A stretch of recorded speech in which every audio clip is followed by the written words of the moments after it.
Suge Knight. Suge Knight.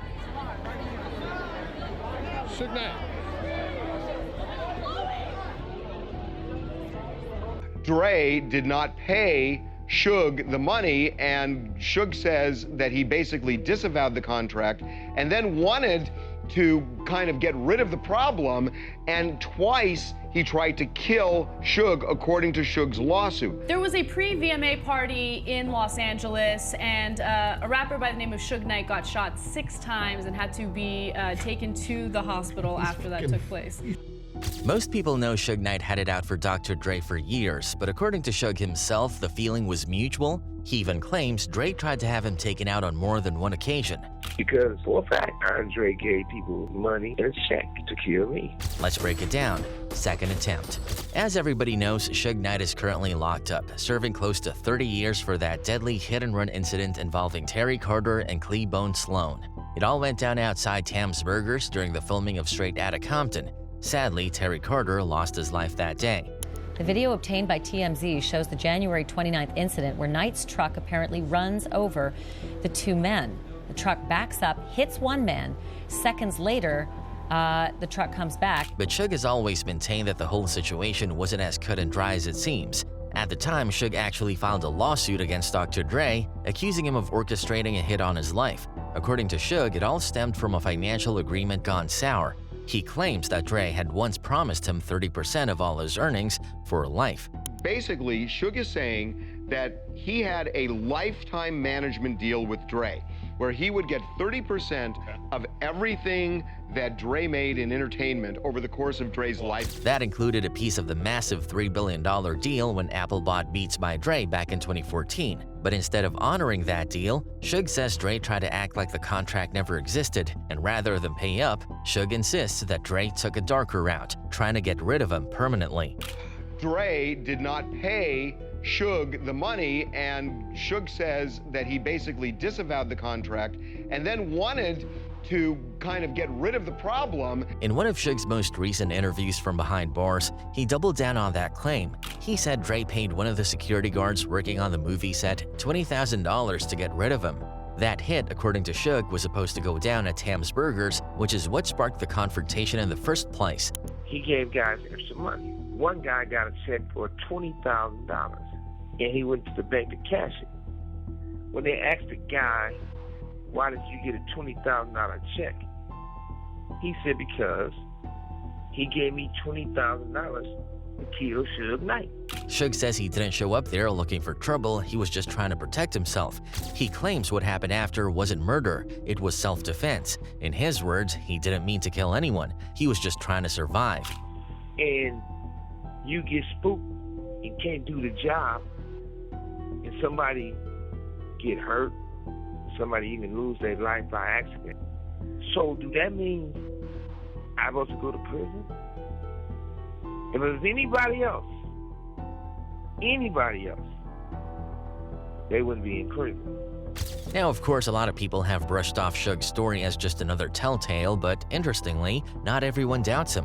One of Suge's longtime allies, a guy named D-Dog, backed him up. D-Dog said Suge had a strong feeling something was off, which is why he never got out of the car that day. He believed he was being set up, and when things escalated, he panicked and hit the gas, leading to the fatal accident that killed Terry Carter.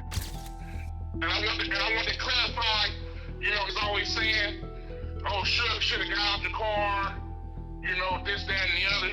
Suge smelled the setup when he pulled up.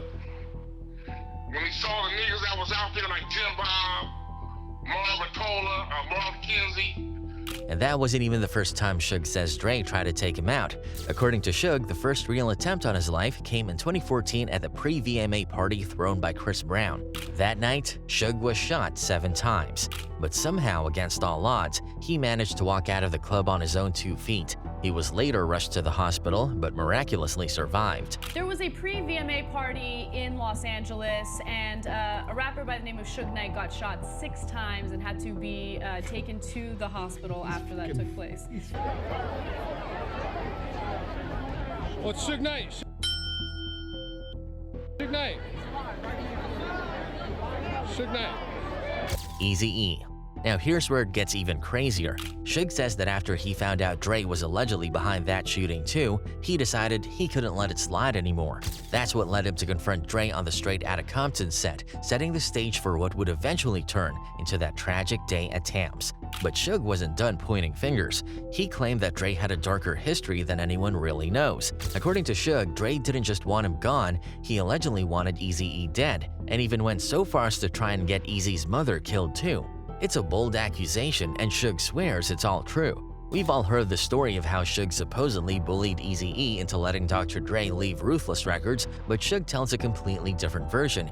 He says there was no strong-arm tactic involved at all. In fact, according to him, he and Eazy had a real grown-man conversation. They even floated the idea of combining their labels, Death Row and Ruthless, into one massive powerhouse. I didn't have to intimidate Eric. I had a real conversation with Eazy. I said, I got at you as a man to man, one black man to the other, and say, you can keep Ruthless, I'm going to have Death Row, we can combine them together. Suge says Eazy was interested but cautious. He asked Suge straight up where Dre stood on everything. That's when Suge claims he warned Eazy, you don't want to deal with Dre. He ain't coming to talk, he's coming to take you out. Eazy didn't believe him at first. He reminded Suge how much he had done for Dre, put him on, gave him a platform, helped build his name. He didn't think Dre could ever turn on him like that. But Suge says he just nodded and agreed to prove it. He then called Dre on speakerphone right in front of Eazy, and according to Suge, Dre didn't even say hello. The first thing he allegedly said was, is Eazy-E dead yet? So I called Andre, he answered. The first thing he said, is that mother dead yet? Suge says he motioned for Eazy to keep quiet and keep the conversation going. Dre allegedly kept pressing, asking again, is he gone yet? Then when Suge finally said Eazy was on his way over, Dre supposedly told him to beat up Eazy and shoot him. He said, look, he wanted me to beat the out of him, shoot him in the head, and shoot him in his eye. But Suge didn't stop there. According to him, after Dre allegedly asked if Eazy was dead, Suge decided to bait him a little. Just to see how far Dre was really willing to go, he brought up Eazy's mother. He claims he told Dre something like, man, what would Eazy's mom think if something happened to her son? And without missing a beat, Suge says Dre responded coldly, you can take her out too. That, Suge says, was the moment everything shifted. He looked over at Eazy and for the first time, I said, you don't think his mother gonna feel bad enough that he dead, that if I shoot him in his eye and shoot him in his mouth and his face, they're gonna have to have a closed casket funeral? He's like, you can go kill that too. You know she stayed right on Compton. Saw the hurt behind the toughness. According to Suge, Eazy's eyes welled up with tears. He didn't cry out loud, but he definitely got choked up. Suge swears Eazy shed a tear right there in that moment. Now, Suge could have played the villain card to the fullest. If what he's saying is true, Dre had just greenlit a hit on not only Eazy, but his mother too. Suge could have followed through, but he says something about seeing Eazy that broken made him take a step back. According to Suge, it reminded him that this wasn't just business, it was personal. He says he looked at Eazy and told him straight up, we can handle this two ways. We can go to court, or we can settle this right here, right now. We can fight out in court, and we can take care of this now. He chose to take care of it then. He signed the paperwork. Faced with what felt like an impossible choice, Eazy-E gave in. Suge claims that's when Eazy signed the release papers on the spot, officially cutting Dre loose from Ruthless. Suge admits he felt dirty after the whole thing. He says he walked out of there feeling like he'd done the devil's work, like he had just helped Dre get what he wanted in the worst possible way. But in Suge's eyes, he actually did Eazy and his mom a favor. He truly believes that if someone else had been involved, someone without any kind of conscience, things might have ended a whole lot differently. In his version of the story, he spared 2 lives that day. And the other part of me justified it saying, I didn't whoop Eazy ass, I didn't kill Eric, I didn't let nothing happen to him. Because if Andre would have told the wrong person, Eazy would have been a dead mother at that point. Now, of course, let's be real, Suge Knight is known for telling some outrageous stories, especially when it comes to anything involving Dr. Dre. Over the years, he'd made so many claims about Dre that it's hard to know what's real and what's just Suge adding extra sauce to the beef. None of these stories about Dre ordering hits or phone call confessions have ever been proven in court. There's no evidence to back up these claims, and Dre himself has never addressed them publicly. But still, hearing Suge say all this, even if only half of it is true, it paints a picture of just how deep and messy that old school West Coast drama really got. And honestly, some folks are even saying, well, maybe Dre had a reason to want Suge gone, because Suge put Dre through a lot during those death row days, so maybe if Dre did have bad blood, it didn't come out of nowhere. Suge Knight versus Dr. Dre. Dr. Dre and Suge Knight's partnership kicked off back in 1991 when they linked up through a mutual friend. At the time, Dre was desperate to get out of Ruthless Records. Jerry Heller had lost control of the situation and Dre was frustrated with how things were being run. He wanted out. That's when Suge stepped in with a plan. Why not start a new label together? Suge pitched the idea to Dre, telling him that he could focus on doing what he did best, scouting talent and producing music, while Suge would handle the business side, overseeing finances and operations. For Dre, this sounded like the perfect setup. He didn't want to deal with the politics of running a label, he just wanted to make music, so he agreed. But there was one problem. Dre was still contractually tied to Ruthless Records, and getting out of that contract wasn't going to be easy, at least not without Suge's help. In true Suge fashion, he handled things his own way. He allegedly threatened Eazy-E, which ultimately forced him to release Dre from his contract. Of course, Eazy didn't walk away empty-handed. He managed to negotiate a deal where he would receive 20% of all death row material moving forward. So while Dre was free to start fresh, Eazy was still making money off of anything that came out of death row. Once death row was up and running, things took off fast. From 1992 to 1995, everything seemed to be going smoothly. Dre dropped his legendary debut album, The Chronic, in 1992, which became a massive success and solidified death row as a major player in the industry. But the peace didn't last forever. In 1995, things started to shift, big time. That year, at the Source Awards, Suge made his now infamous speech where he took direct shots at Diddy.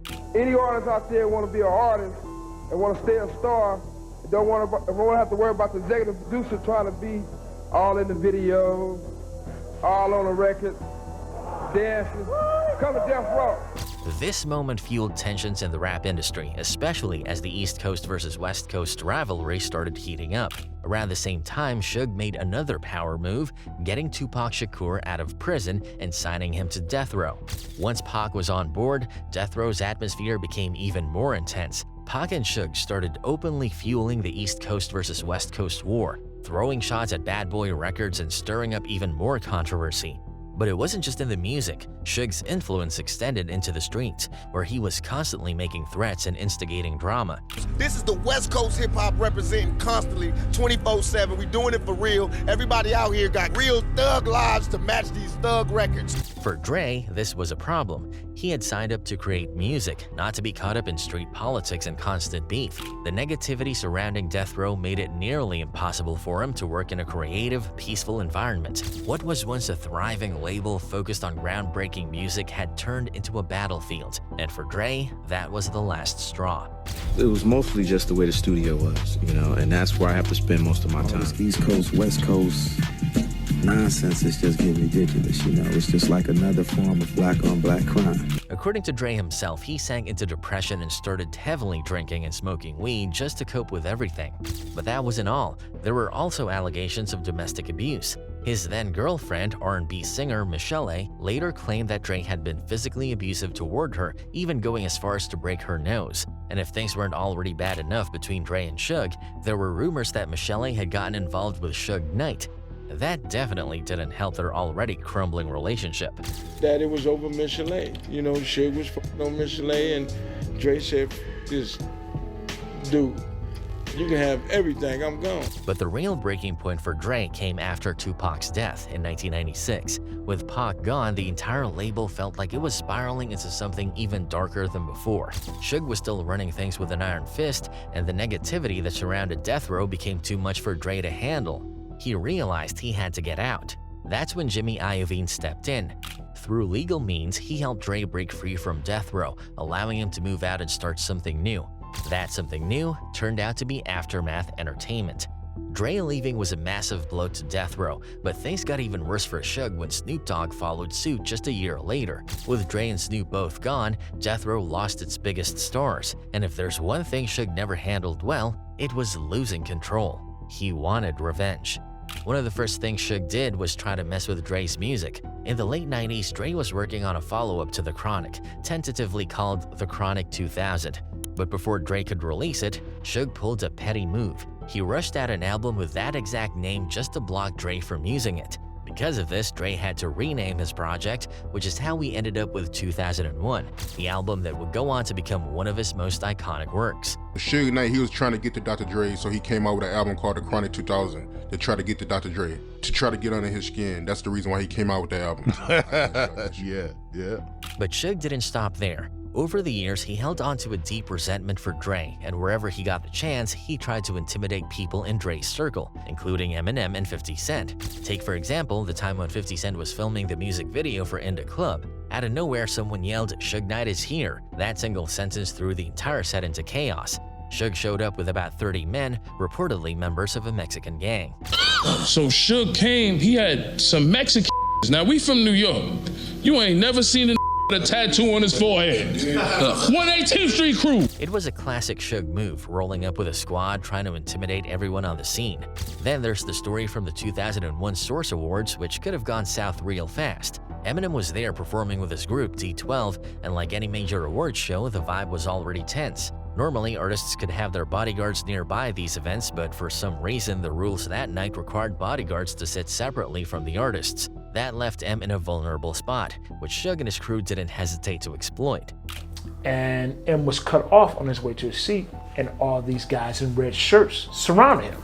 And I'm looking at M's face, and I'm looking at these guys, I'm like, something ain't right. According to Eminem's former bodyguard, Big Nas, things got sketchy fast. M ended up surrounded by a group of intimidating guys wearing red shirts, the clear signal they were affiliated with the Bloods, the gang Suge Knight was known to have ties to.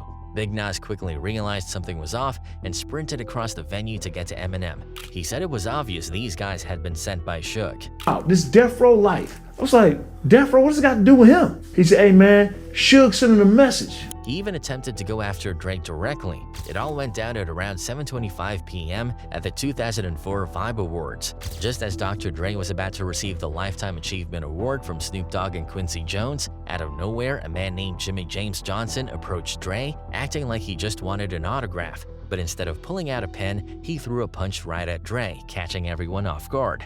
The place instantly erupted into a full-on brawl.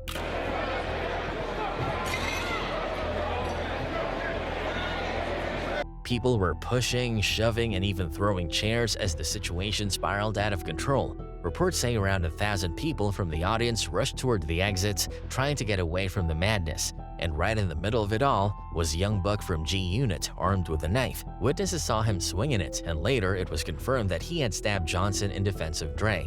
But Buck wasn't the only one who got to Johnson. Multiple people attacked him that night. It got so bad that arrest warrants were issued for Buck, and he was facing some serious legal trouble. Suddenly, you could see a shiny knife in his right hand.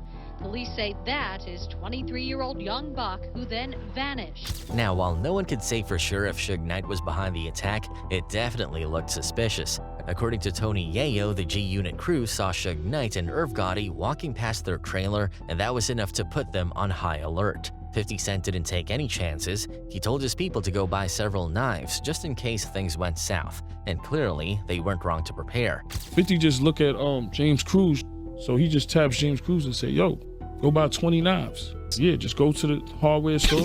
It was about 20 to 15 of us, something like that. Suge Knight got like some crazy looking Compton looking dudes with him, you know what I'm saying? So it just, you felt the energy, like you felt something was gonna go down. And that's when one of the dudes pops on Dre falls, and it just got crazy. Knives started coming from everywhere, and that's when, one of the dudes got stabbed. In the end, Young Buck ended up receiving 3 years of probation and was ordered to do 80 hours of community service. Despite all of Suge's efforts to sabotage him, Dre kept winning. With the backing of Jimmy Iovine, plus his collaborations with artists like Eminem and 50 Cent, Dre reached new heights in the industry. Snoop, too, managed to stay safe from Suge's wrath, thanks to his connection with Master P, who helped him transition to No Limit Records. Meanwhile, Suge's empire was crumbling. He went from being one of the most feared figures in hip-hop to a man constantly dealing with lawsuits, financial problems, and declining influence. Eventually, his reckless lifestyle caught up with him, and he found himself behind bars, serving a 28-year prison sentence.